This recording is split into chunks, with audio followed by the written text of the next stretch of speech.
Hi everyone. So for our read this week, we're thinking about how do Christians celebrate Easter. Last week, you would have watched Miss Berrimer's amazing retell of this story. It was very dramatic. It was incredibly nail-biting, and it was done brilliantly and a real inspiration to us all to tell a story of Easter. So today, we want to know about the symbols that have come from the story of Easter. So after Easter, the disciples met. After the first day of Easter, the disciples met and spoke about it. And now, as a Christian community, we have a week prior to Easter of memories, of celebrations, and thinking about what it really means to us. And we call this Holy Week. Holy Week. So, what is Holy Week? Holy Week is all about Palm Sunday, Maundy Thursday, and Good Friday. And these are just the three key areas that we're going to just look at and record in our books or on a piece of paper, or even just talk about it. So have a go with me. Let's work together, shall we? So here he is. Palm Sunday was the day that Jesus arrived in Jerusalem. And on his travels, everyone had met him or heard about his amazing miracles and the things that he did for people, and talking about being saved. And on his way into Jerusalem, people waved palms, as you can see from this picture. They didn't have flags like we have today, and we wave them for when the Queen comes by, or when someone important comes past, or people that go to football matches wave their team flags, all sorts of things. So they wave palms. I wonder, why do you think they wave palms? Have a think. Tell you're grown up. Tell me even. Write it down. Why do you think they wave palms? Because they were happy. That's a good answer. Because they were happy. Jesus brought happiness to people. They waved them because they were happy. They were excited to see him. Jesus was the answer to everything. An interesting fact about palm leaves, palm trees. Did you know that at the time Jesus was alive, palms were actually used for triumph, for victory? So kind of like happy, like you said. So victory, triumph, woohoo! So that's why they waved them and laid them at his feet as he travelled across them, as a sign of victory, a sign of triumph. So let's do that, shall we? Get your pencil and draw for me a palm leaf. I'm going to draw it like a little slight curve, and I'm going to do lines like this, all the way out, that look like a palm leaf. Look at that, look at my drawing. You do it too. Go all the way, kind of like a feather, I guess, but a palm leaf. And this is a symbol that the Christians use to remember before the death and the crucifixion of Jesus. So it's called a palm leaf. Palm, that's your hand, isn't it? Palm as well. Palm leaf. Capital T-E. A palm leaf. And the symbol of the palm leaf is for celebration, isn't it? So let's write down the words. It's a victory. So we're going to write down victory. Victory.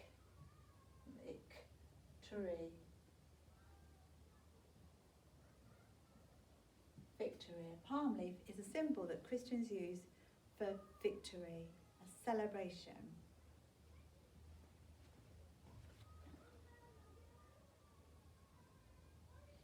I couldn't think what the other word was. It's triumph, because it's not something that we use so much today.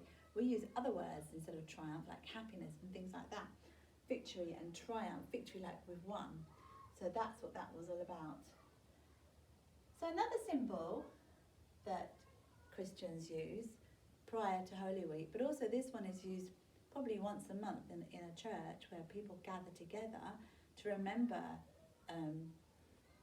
the acts that Jesus Christ did, is Maundy Thursday. Maundy Thursday.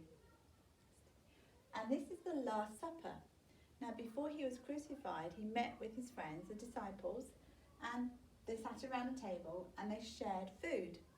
And he broke bread. The Last Supper, he broke bread as a symbol to say this was his body.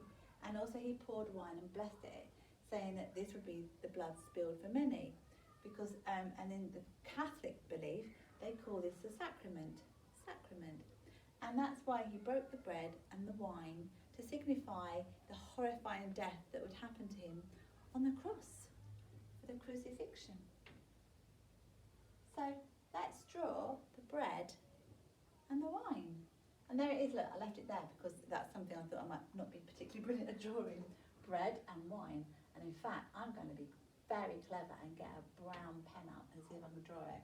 So it's like kind of a sausage, like that, and it's got a line like that.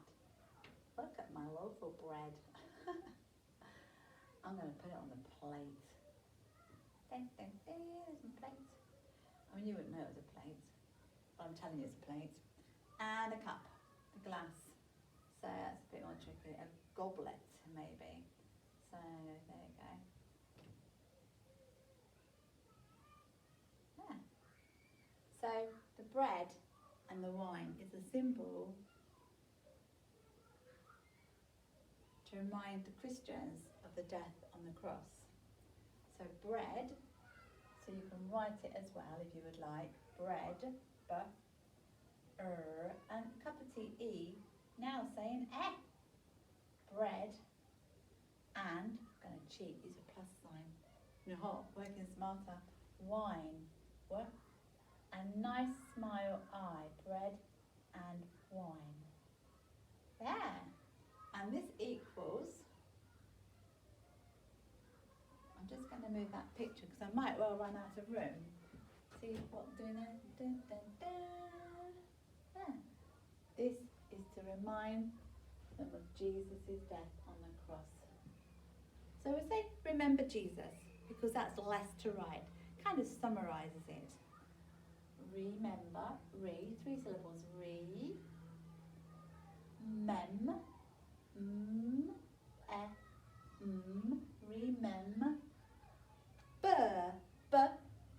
And a set three that we haven't met yet. Better letter, remember. And Jesus is a name.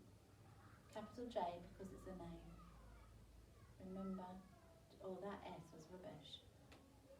Try that again. Jesus. There. There. So the bread and wine is a symbol to remember Jesus and what he did and died for Christians, for us, for those that have that faith. And finally, Good Friday. Bit weird that, isn't it, calling it Good Friday, when Jesus died and was crucified and his friends were there. It must have been horrific for them. And the reason why they call it Good Friday is because on the Sunday, the happy side of it, so he rose again. And on Sunday, this is a day when we get chocolate eggs and we think about new life because it gives us a renewed hope. So that's why we remember Good Friday with the symbol of a cross, which is something that I actually wear myself, symbol of a cross. It's a victory over death and sin, a celebration on Easter Sunday. So finally, we're going to draw a cross. This is easy peasy lemon squeezy to draw. I'm going to draw it in brown, like the wooden one. You could just simply draw it like that. Not like a cross, like the time sign or the add sign, or a kiss that you do for a cross. That's the cross. As in the symbol of something that Jesus died upon. Cross. So, S. And that symbol, the cross, is called for Good Friday. Reminds us about Good Friday and that Jesus, because it led to the resurrection and the life to come. So we call it, it reminds us of Good Friday. Good.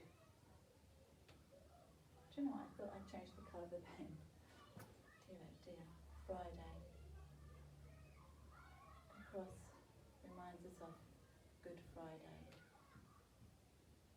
Yeah. okay.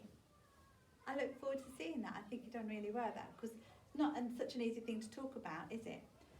And to learn about. Although you had the amazing story last week, so hopefully that impacted enough to remember, to help you.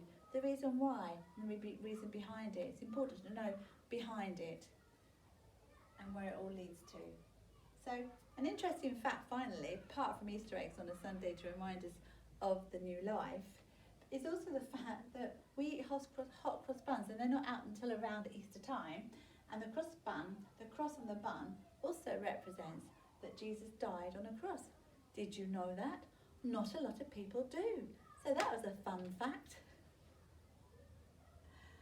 Okay, so I look forward to seeing your drawings and symbols that represent Holy Week for Christians. Be happy, be helpful, be kind, and look after each other. And I'll see you soon. Take care for now. Bye.